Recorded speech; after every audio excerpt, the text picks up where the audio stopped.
Yesterday, after the show, we waited almost 2 hours for her. This was scheduled. NBA staff, the PR staff, said that she is bowing down, kowtowing, any of that to anybody else, unless embarrassment at a whole nother level. You're the commissioner. Only going to be asked about expansion. They were not going to be, tough questions. And then I think it's on YouTube or something like that. Anyway, you're talking about this league's got a real, and some of them are just saying until they get change of leadership all the way across the board. Let's set the table here. This has been called a welfare league for years because the NBA has propped it up financially. And here's the part that should bother you regardless of what side of the Caitlin Clark debate you're on. The NBA has never released clear profit figures, even after a season where every metric, attendance, ratings, merchandise, went through the roof. If you're not going to be transparent about your business during your best year ever, when exactly are you going to be transparent? For the WNBA, the WNBA is in a crisis mode, and they're cowards. Cowards. You got Amber Cox, the COO, not just GM, but COO of the Fever, going at Caitlin Clark fans online.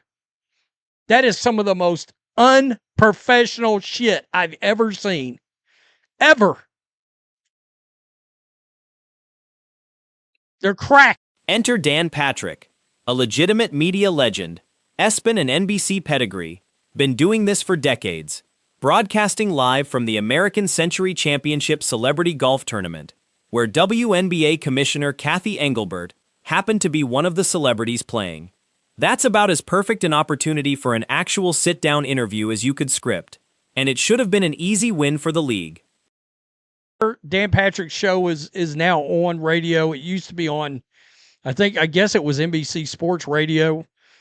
I don't know what it's on now, but I know it's still all over the place. I think I can still watch it on Peacock, and then I think it's on YouTube or something like that. Anyway, you're talking about, by the way, a real basketball guy. Everybody knows the one thing that Dan Patrick. And this isn't some gotcha ambush we're talking about. This is the 1BA in the middle of a real PR crisis, with Congress actively looking into potential civil rights violations within the league. When you've got federal lawmakers asking questions, the last thing you do is dodge the one journalist who's actually offering you a fair platform to answer them on your own terms. Like this is dodgeball.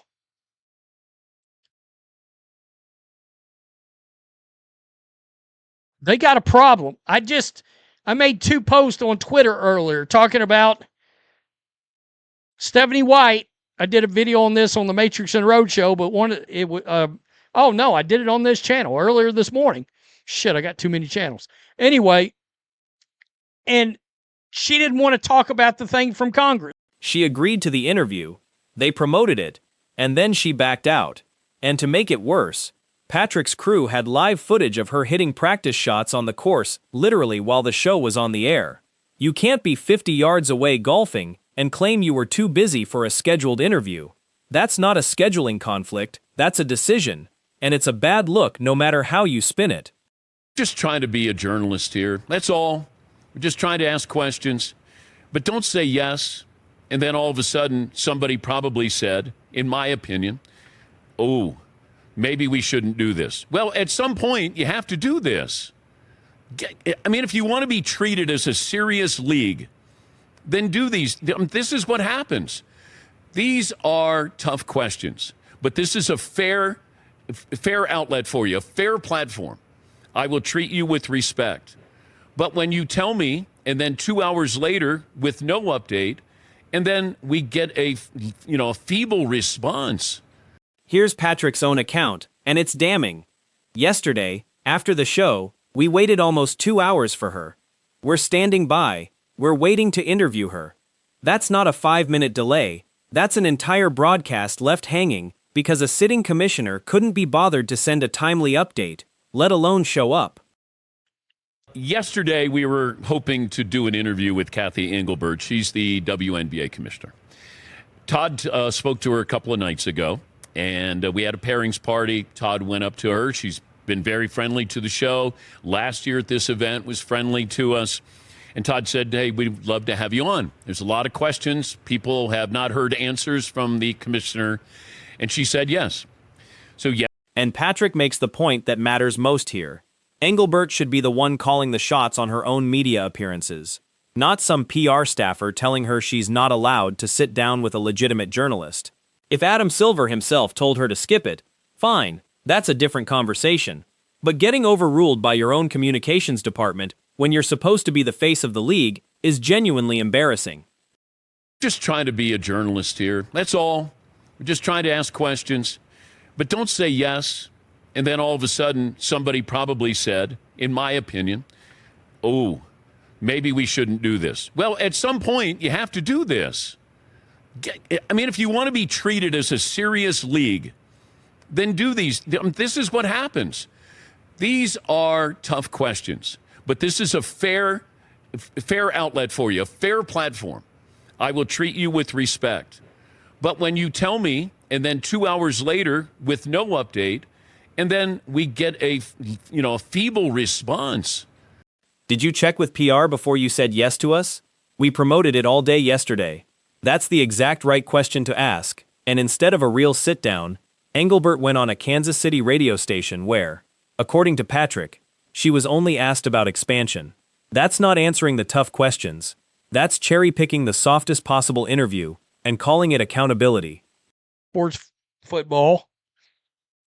And he was on the Dan Patrick show, oddly enough. Well, Dan Patrick had scheduled Cathy Engelbert, the commissioner of the WNBA, to come in and look. Dan Patrick wasn't going to pull any punches with her. Now, he's gonna call balls and strikes. He's going to be down the middle, but it's not going to be a softball interview. The WNBA is in a complete PR crisis. You got Congress looking into them because they believe that there could be some civil rights violations going on. This isn't a one-off pattern either. Patrick points out his team couldn't get anyone at the WNBA office on the phone when the Alyssa Thomas incident with Clark happened either. Let the WNBA have their say. Get out in front of this. At some point, you have to do this. When you're a commissioner avoiding your own league's biggest storylines 2 separate times in 1 month, that's not bad luck. That's a pattern. This is a disaster, a PR disaster for the WNBA. The WNBA is in a crisis mode, and they're cowards.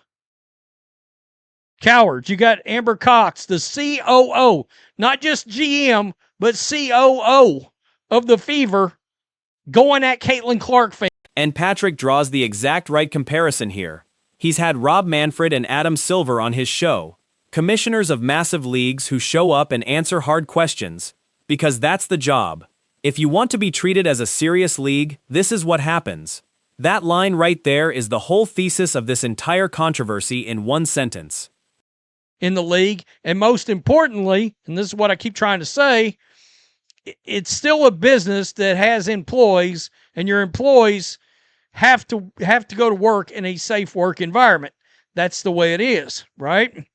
And Congress wants questions answered, and Dan Patrick was going to give Cathy Engelbert an opportunity. She scheduled an interview with them, and she backed out. By the way, she is at this golf tournament. Here's the prediction worth paying attention to. If the WNBA keeps dodging instead of answering, they're going to end up giving Congress a benign non-answer or a no comment, and then get dragged in front of cameras on Capitol Hill anyway, except now it looks even worse because they had every chance to get ahead of it and chose not to. Employees have to go to work in a safe work environment. That's the way it is, right? And Congress wants questions answered, and Dan Patrick was going to give Cathy Engelbert an opportunity. She scheduled. And this is where it stops being just a PR story and starts being a business problem.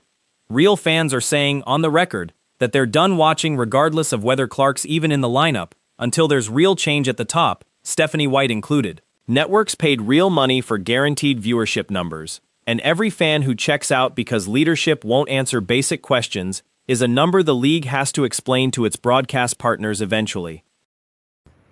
We need to just give us a comment. Does anybody have a comment on this? Is anybody there at the office? We couldn't get a hold of anybody. So Paulie, during the show, was trying to track down somebody. So I almost made a video on that because I watched him talk about that last week. They couldn't get a hold of anybody. This is a disaster, a PR disaster. They're cowards. Strong word, but look at the full picture. You've got the commissioner dodging a scheduled interview, and separately, Fever COO Amber Cox going after Clark fans online, which by any standard is an unprofessional look for a senior executive. When your own leadership is more reactive to social media than to the actual questions piling up around your league, that's the real story here. like, come on. You don't want to do it. You won't. The commissioner of the NFL does not want to come on this show. I've been doing this for 20 years. There's a reason why he doesn't want to come on. I have no problem if he doesn't want to come on. But if he said to me, hey, I'll come on tomorrow, and then all of a sudden he says the NFL PR department said I shouldn't do it. Like, and she's 50 yards away. She's hitting practice shots out of the bunker. So that's what's disappointing. We deserve more respect than what she gave us yesterday. We want to cover the WNBA. The PR staff, somebody